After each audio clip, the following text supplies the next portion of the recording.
Now, tomorrow night, Census night. And, for a lot of Aussies, we'll be filling it out online, some people doing it via paper. But the big deal was that last year, the Australian Bureau of Statistics, the ABS, has announced that it'll be keeping personal information from this year's census for 4 years as an additional source of data to help improve community support services.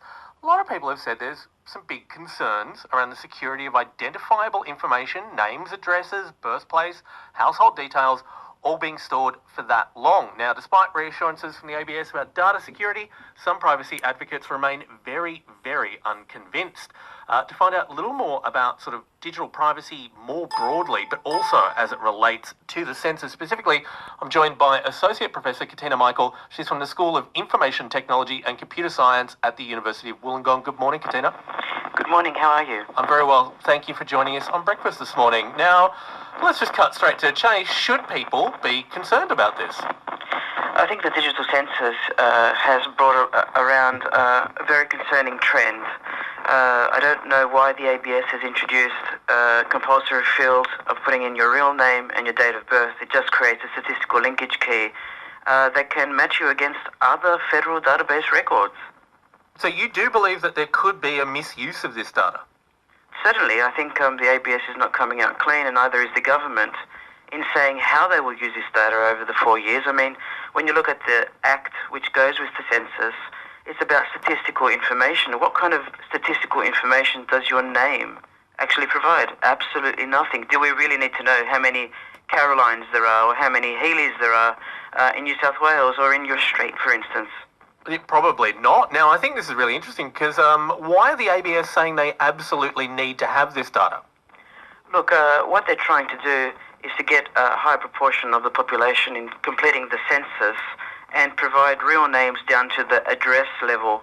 And once the statistical linkage key is created, you can actually track someone's responses. So the next time we go to fill out a census in the future, if we've provided our real name, some of that form will be pre-filled for you.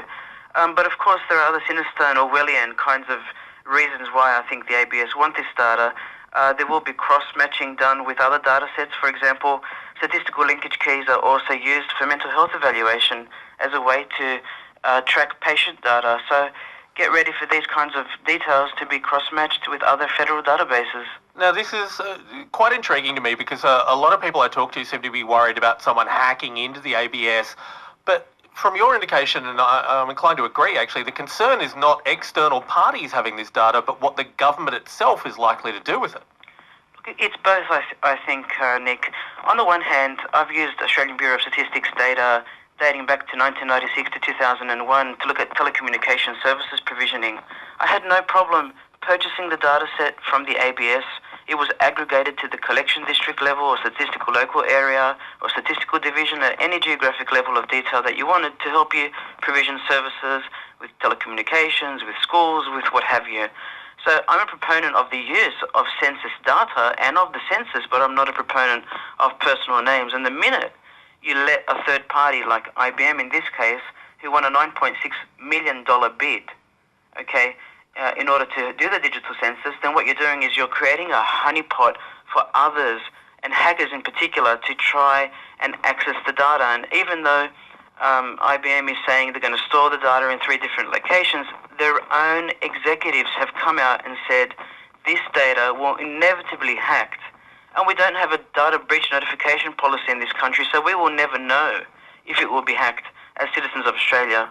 Now, that's an important one to point out, and for any listeners who aren't sure, in some countries, if data has been breached, a company or a government body is under obligation to let you know. That's not the case in Australia, is it? It's not, and the other stupid thing that's been occurring is your IP address is automatically saved when you fill out that form online. Please ring that hotline today. Even if you can't get through, keep trying and request a paper form. I think it's still not too late for them to deliver one by tomorrow. What's been occurring now is, as people have been saving their forms online and then going back to complete them, they're sending them a clear text password which could be intercepted by anyone, and that's really ridiculous. The other thing is that the ABS itself has been hacked several times in the last 3 years, so what kind of security? I mean, security is not foolproof, and we should know that as citizens where there's data to be hacked, it would be. And in other cases of big data, and this is as big data as you get in Australia in terms of details of personal information, you should be stripping off names and addresses, and it's called pre-processing before even doing anything with that data. But my issue is we should not be placing down our real names and our addresses because services happen at a neighbourhood level. They don't happen for provisioning at a household level. So what is the point of creating these statistical linkage keys to follow us for the rest of our lives? I thought that's what happened when we canned the Australia card in 1987 and then the Access card in 2007, but it seems we keep revisiting this Orwellian scenario each decade. Now, Katina, just really quickly, would your advice be that if possible, people should get a paper form and not fill out online? Please get a paper form. I can't tell you what to do.